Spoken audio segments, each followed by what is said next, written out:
The groundwork for using Bitcoin as collateral to buy homes is continuing to be built every day.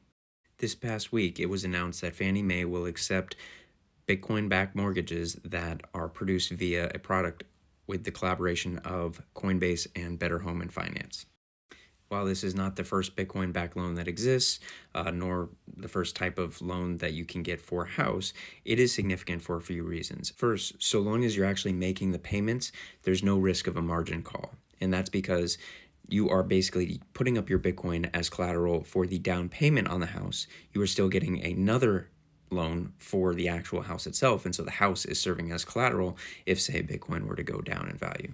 Obviously, that means you're paying two loans, which could be more expensive. However, the rates are able to be cheaper than a typical Bitcoin-backed loan.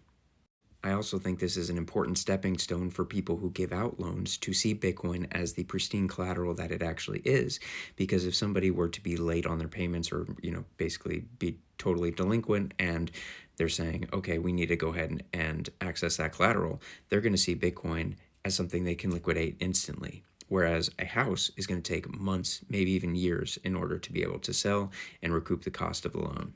Another important implication of this is that for people who had Bitcoin and thought they'd need to sell it in order to be able to afford a down payment on a house, they no longer need to do that. So that Bitcoin that would have been part of the available for sale supply of Bitcoin has been taken away. So if this gets more and more popular, there would be less supply that people are willing to give up, and it would happen to be locked into, this loan for whatever the terms of the loan are.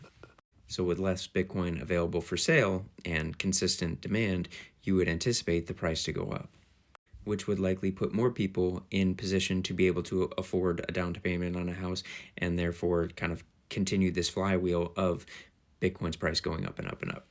Obviously, this would have to happen at scale for that to have that kind of an impact. An important caveat with all this is that I would not trust Coinbase as far as I can throw them.